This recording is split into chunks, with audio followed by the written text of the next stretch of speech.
All right, we got another episode of UMBA. How y'all doing? I appreciate everybody watching. What it is. Let's start off. You saw we started off a little different. Y'all didn't even know what was going on. It's a punching game. This one we down with a minute and 39 seconds left. The Phoenix up by 2 against the Chucks. The Phoenix need to win every game if Teo is going to get to the playoffs. They really should have been there. They've really underachieved all year. A minute 28 seconds left. Moses Neal drops it down here. He passes it off. Israel Avila gives it up to Xander Goldwire. Xander Goldwire pulls up, jump shot. Nobody got their hand up. Rebound Moses. It looked like the Red Sea parted the way they let him come in there and get that tip. That was too easy. Tie game up in 97-97. 1:13 remaining in the game. Alan Walters drops it down the tail. You gonna need help. You gonna need to go get somebody to help you, Moses, because it's a lot. That's a big y'all got the same hair color. Y'all, is that your brother? Ain't your brother. That ain't your brother. Free throw, good, and one. And the Phoenix have a 3-point lead with 1:08 left. Can the Chucks come back? The Chucks is pretty much done. They have sucked for too long. I don't think they have a way to get back into the playoff picture.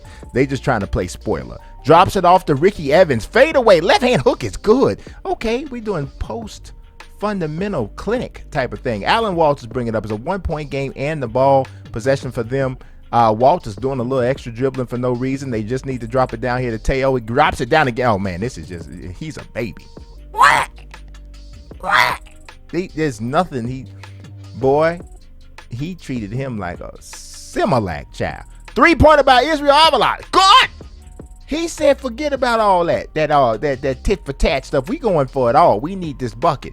It's 34 seconds remaining. 1:02 left in the game. Alan Walters looks. He gets a screen from Teo. Is Teo going to come back and get the ball again? They running the same play. No, they're not. Alan Walters is going on his own doing crazy stuff. But he got the hand one.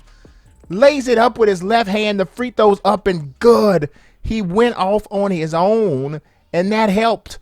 And that helped seal it. For them, 105 to 102, it's not over yet, but it feels like it's probably over. 25 seconds remaining. They need another clutch 3. Israel Avila is looking. Avila, I said that wrong. Don't worry about it. Ricky Evans, I don't know what he's doing. Fade away jump shot. What in the devil was that, Ricky? Ricky, bad pass. The ball is batted around. They picked it. Oh, what sloppy play. Almost was a disaster there. They get the ball back in. Walters is trying to seal this on the line, and he'll do it. It's a 4-point lead with 10 seconds left. They almost blew this game straight to hell, guys. I'm not even going to lie to you. It almost happened. But they end up winning 107 to 102. The Atlanta Phoenix keep their sparse playoff hopes alive. Teo smiling. Some tells me he ain't going to be smiling at the end of this season. Well, maybe he will, because he's going to sign probably the richest free agent contract in UMBA offseason history, which is only going to be 1 year long. So it is whatever. Miroslav Vesely, 18 points, 10 rebounds. Moses Neal had 14 points and 20 rebounds. Teo with 27 points, 7 rebounds, an assist, and 2 blocks. 25 points for All right, Rollins. second game up, we got the Las Vegas Neons versus the Miami Cubans. Cubans are 14 and 11, and Neons are 21 and 1. Yeah, I read that right. And they are second in the power ranking. Them and the Shake. Well, Shake is 1 and they are 2. And Cubans need to keep winning to keep their playoff spot. And we'll see if they can do it against these Neons right here. But Adonis Sharp on the mix-up blows past Joey Dominguez for the easy 2-hand dunk right there. Ollie Marshman gives the ball to Hassan Casey. Hassan Casey is going to go bananas this game, and we just got to see if it's enough. That's a good move by Hassan Casey. Jumps past the big man and Kane McIlvain and puts down the 2-hand slam right there. Now Michael Cooley is looking to ISO Grayson Woodard, but he sees that Kane McIlvain has a mismatch. He has a little big man, and little big man don't do good things on Kane. Kane just puts them in the basket however he would like. But Michael Cooley on a pop out finds Adonis Sharp on a cut, and that was beautiful right there. Pull-up jumper right in the paint for the Neons, and the Neons have taken control of this game. And yeah, the score is 92-67 right here. The icy Surgeon spins this little guy and puts the left-hand layup in. It's getting bad. Matter of fact, it just is bad. The final score ends 121-80. And the Cubans put up a decent fight in the first quarter, but it just got out of hand in every other quarter. Thus, it results in a 41-point blowout for the Neons, and the Neons continue their streak. Now, the Cubans are 14-12 and still have a playoff spot, but they got to be careful. Hassan Casey with 27 points, 2 boards, and 2 assists, and 1 steal. Nothing else pretty much noteworthy, but he did play really well. Castro had 29, Cooley had 27, and Ice Searcher had 23. All right, here we go with the third game of the season. We got close-ups and everything. We got this. Casey Benjamin's an ugly brother. I ain't gonna even lie. I'm just trying to. Casey Benjamin looked like a muscle-bound rodent. I don't know what's going on. They're winning. The Harlem Shake-Up 15-7 against the Memphis Pyramids. The pass up ahead to Deontay Wynn. He throws an alley-oop to the muscle-bound rodent. Dunk by Casey Benjamin. Here comes Deontay Wynn on the fast break again. Common theme. Callum McFarland from 3. He hits it. Callum McFarland looked like an athletic chef. Here we go. Xiao Wong moving. This dude has just been a problem. I mean, he has shot the ball so well over like the last 7 games. He's really become one of their most valuable players. 73-52, Harlem is still leading. Look at Deontay finding people in the corner. That was contested, and he shot it in there anyway. Xiao Wong is he acting a complete fool. Deontay Wynn, he's supposed to be tired, but we know what that means for him. Super soldier serum. He doesn't care. He has bionic nipples. Nothing can bother him. They call him Old Iron Torso because he just runs. 134-92. Deontay Wynn is going to get tested for something. We don't know what it is. Vibranium or something. We don't know what he's got. I think he's on vibranium. That's what I think. I think he takes an injection of Look, you see him dunk on that little boy. He just dunked on Lincoln Lundy. You know, Lincoln Lundy's 4'6", and he just dunked on. He didn't even care about like what Lincoln had been through. And he's a vibranium filled bully. Enter the Detroit Rhythm now.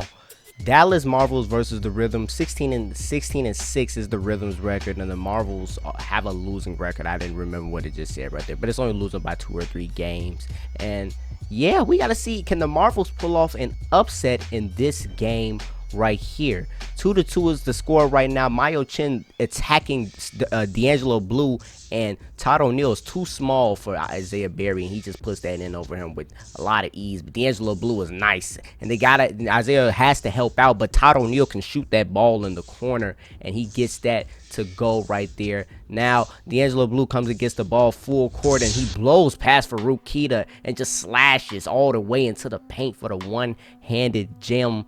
And yes, the Marvels are putting up a really good fight, maybe better than people expected. Kareem Clay blows a wide open layup, and D'Angelo Blue in transition finds Phoenix McMillan running the lanes beautifully, and that's a nice pass by D'Angelo. D'Angelo blows past Mayo Chin and finishes over Ty, uses the body contact to create space and just hits this little weird fadeaway that goes in a lot on this game. I don't know why it does, but it does. D'Angelo Blue blows past the defense again. They cannot stop D'Angelo Blue when he has a full steam ahead, and he absolutely deletes Scar Bradley, and the Marvels took control of this game and pulled off an upset convincingly and beat the Detroit Rhythm 118-97. The Rhythm just did not get themselves fully together. They just didn't get going. And, you know, it was pretty competitive until the fourth quarter, and for fourth quarter was really the complete blow-away quarter. Here we go. The Neon 22-1 against the 12-10 Macedons. Macedons, there's that man Cameron Best, one of the best players in the league. They're in a position where they really need to get victories. They cannot afford to fall short. They don't have a secure spot where they, automatically know they're going to be in the postseason. And this is obviously the toughest game, one of the toughest games they'll play all year long. Tip off. They won the tip off, and they were winning 2-0 here. Michael Cooley, pump fake. What a move. I ain't gonna lie. He just shook Amir Rowland's brain loose.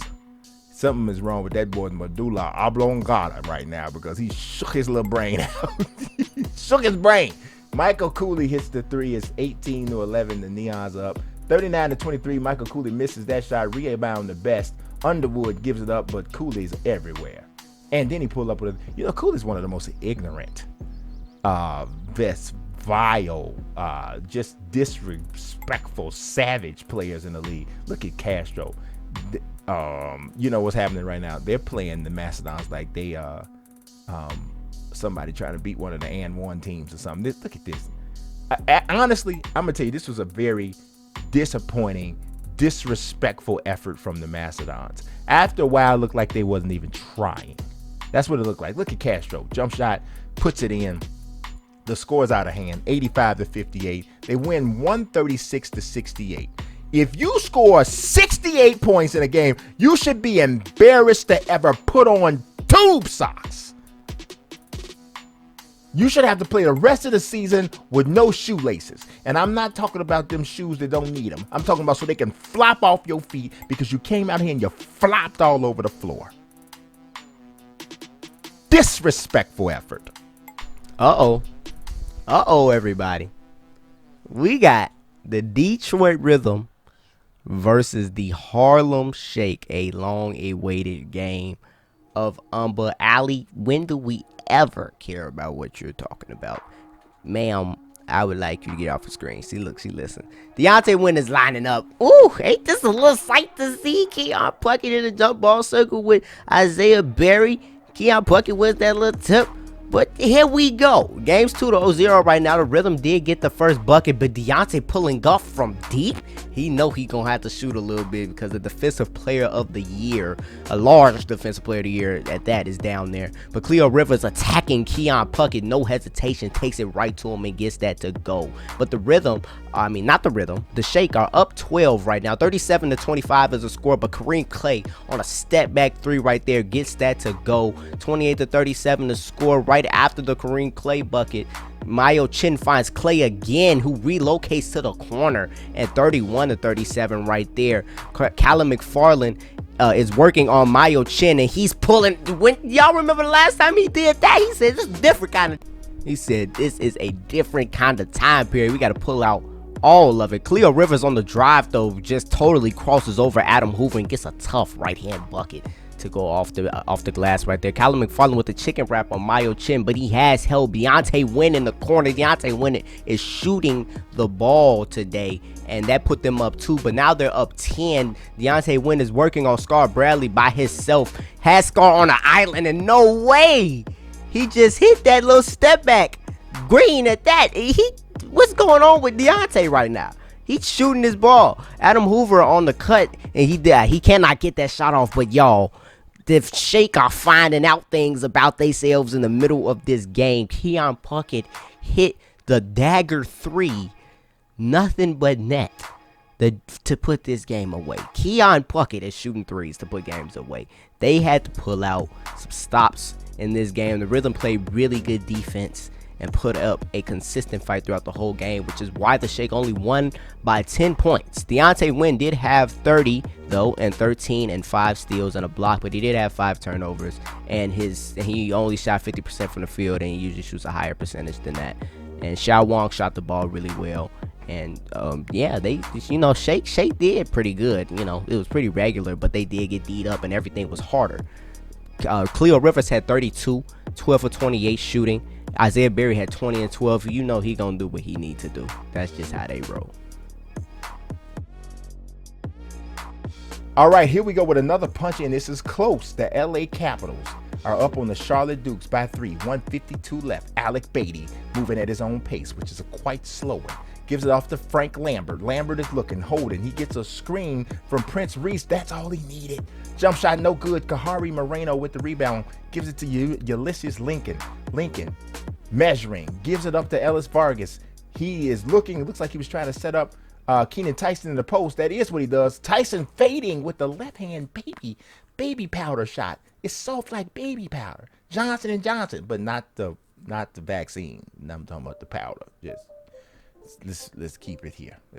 Alec Beatty getting D'd up by Ulysses Lincoln. He gives it up to Maximus Brooks. Finds Prince Reese. Prince Reese driving, trying to score on Kahari Moreno, and he does. Tough shot.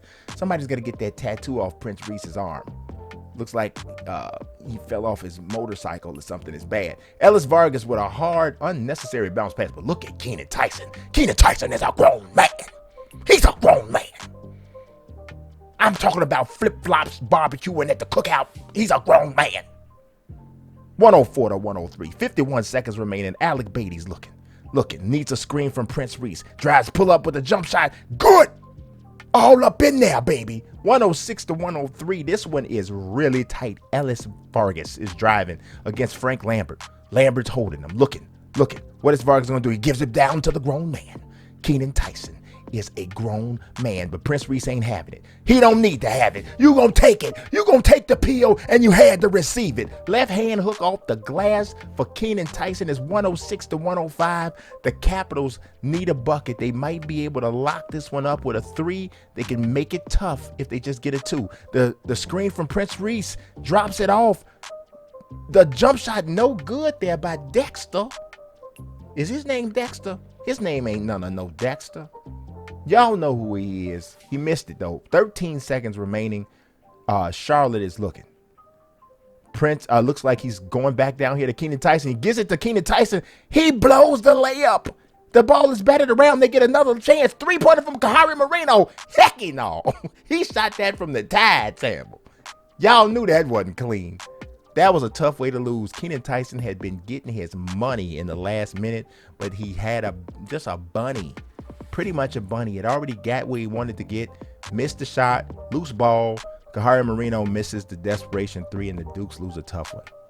Okie dokie. Harlem Shake versus the Indianapolis Monument. Shake are 24-0 after beating who they just beat? I remember the Rhythm and the y'all.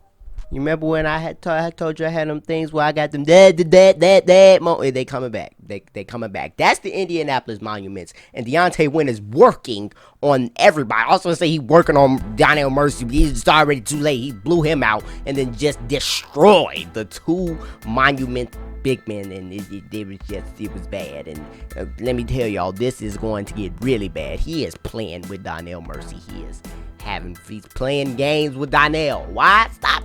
Deontay, stop bullying people, okay? Look, he attacking Donnell again. Y'all, this is inappropriate. I don't even know what to talk about it, really, because this is not okay. This is bullying. He's bullying Donnell and he's bullying you. He shouldn't be doing these things. Calvin McFarland relocating on the 3 to the top of the key, and that's in there. And that makes the score 71 to 43. This was a painful blowout. They won by 42 points. Yep. That's what happened. Deontay tried to dunk the dragon off of Ju's arm and the tiger. Tried to slam it off of him. He said you can keep the chest tattoo, though, because he don't even know if that's hair or a tattoo. But anyway, Calvin McFarland actually did have more points than Deontay. He had 39 points, and Deontay had 33. Shake was dominating. Donnell Mercy did have 18. Rafe Dowling had 16. And the other bigs did not do much. And this was just a total slaughter. Here we go. Another big game. We got the Detroit Rhythm trying to bounce back here, taking on the Brooklyn Kings. It's a big game. It's a big game for a lot of reasons. Mal Chin used to play for the Brooklyn Kings. So Brandon Talbot did. There's a lot of trading that went on here. And so these teams got some history, and they're also pretty close in the standings. The Rhythm need to win this game to kind of solidify themselves. 3 in the corner from Cleo Rivers is green as the Predator's blood. And you already knew it. 7-2 Rhythm leading. But look at Martez Chandler just said, you know what? I am not going to allow us to lose. The large man from Compton goes in, slams it in. It's 34 to 23, though. The Rhythm doing their best to contain him, but he's just, it's crazy. You can't do nothing with him. It's 52 to 43, though. Almost got a bad pass picked off there, but look at Cleo Rivers taking people to the glass. I'm strong. Hercules. What a shot. 55 to 43. You want to talk about strong, though. Martez Chandler is backing down 2 people at one time. I mean, 1 man per thigh. It was just ridiculous. Isaiah Berry's like, hey, we can do the back down thing. But Tyson, his name's not Tyson Chandler. His name is Martez Chandler. He idolizes Tyson Chandler. We talked about that earlier in the season, but he did not like the way this went down. 109-97. The Rhythm get the victory, a big one to kind of hold down that second spot in the Eastern Conference. A 3 there from the corner from Rivers. He had a huge game. Not as big as Martez Chandler. Martez Chandler was a problem. We must admit it, that he was 52 points for Martez Chandler. 22 of 40. That's a lot of shots. He did miss 18 shots, but he was going to put it up. Mac Dyson really let this team down, only 10 points, 5 assists. They needed a bigger game from him if they were going to have a chance to win. Cleo does his thing too, 42 points. Look at Isaiah, 20 points, 18 rebounds. He did everything he was supposed to do. The Rhythm, I know they lost to the Shade, but they're still, to me, the team that poses them the biggest threat. We'll see how it all shakes out in the Eastern Conference. For the final game, we have a punch-in, the St. Louis Guards versus the Mississippi Mastodons. And the Guards, I'd hate to play. Oh my gosh, wait a minute. Let's not talk about that. Cameron Best has just destroyed a man with, gosh, I mean, what is actually happening? Cameron does lethal things to people every single time he plays. But Yashima Masias hits that 3 at the top of the key right there. But as I was saying, I hate to play the Guards right now. Reason being because the Guards are one of the worst teams in the history of basketball. And I ain't talking about your church league too. Like, they just really just bad at it. They got some talent, but they're not good at it. Their record says that they don't even have double-digit wins. That's why I hate to play them right now. But they play hard every single game they've been playing. And this is a tie game, as you can see, with the Mississippi Mastodons, 99-99. Jacques Wallace gets the ball down low, tries to do something on Cameron Best. Post fade, does not get it to go. Brian Shaw rebound, pushing the ball up the court as if he's a point forward. He gives the ball to Marcel Griffith, and Marcel Griffin tries to take that all the way in and gets fouled by Yashi Macias. And Marcel is going to the line for 2 free throws with 28.4 seconds left. Oh man, Marcel is 40, y'all. He's 40, but he out here balling though. As you see, he getting ready for these clutch free throws. Can he knock them down and get into his little routine? Did he pat his butt? I think he patted his butt twice and then sniffed it and then pointed to the sky. But it's okay. Everybody got their unique routines. Don't judge nobody's free throw routine. Igor Dreesen comes in and RTL Peel comes out and Wyatt Kimball comes in. That's a strange rotation because just because RTL Peel starts, but I'm not the manager of this team, so I ain't worried about it. Marcel Griffith hits 1 free throw but misses the other one. Igor Dreesen is trying to ISO on Marcel Griffith. He explodes and tries to use his size, and it works. Marcel Griffith is forced to foul him, and Igor Dreesen goes to the line for 2 free throws. He drains the first one. Can he drain the second one as well? It looks like he is. And the score is 101-100. The Guards have a 1-point lead. Gosh, I know the Mastodons do not want to lose this game. 18.9 seconds left. Is Cameron Best going to hold for the last shot? No shot clock anymore in this situation. Yeah, it looks like he's going to hold for this last shot right here. Let's just see what happens. He gets a screen at the top of the key and now goes directly at Jacques Wallace. No, never mind. He comes back and hits a right-hand layup with 2.2 seconds left. What a drive by Best. It was really easy. I feel like they made that too easy. They cleared out that side. They didn't even send two at him. And Jacques Wallace wasn't even, apparently the best shot blocker in the league, wasn't even a part of that play, which went directly to the paint. I feel like that was too easy. And now the Guards have 2.2 seconds left to try to put this game away on an inbound play right here. Igor Dreesen pops out, doesn't get the ball, but Wyatt Kimball off a beautiful screen for Jacques Wallace, and it's game! It's game! 0.2 seconds left, and all Cameron Best can do is hold the ball for a hot minute. That is game. 104-102. Wyatt Kimball with the dagger, and the meaningless dagger for their season. One reason why it's meaningless is because we ain't even talking about we can improve next year. Maybe y'all can improve, but not with these guys because everybody is on a 1-year deal. Come on, man. Hey, come on, man.